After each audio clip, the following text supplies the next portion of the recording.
కవ్విస్తున్న నీ కళ్ళు కైపెక్కించే పోకళ్ళు కాటేస్తే కాదంటానా ఇప్పుడైనా వయసేమైనా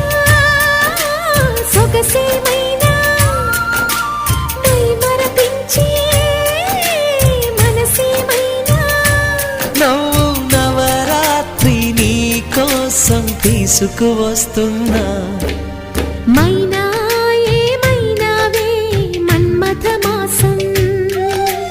అయినా ఎంతైనా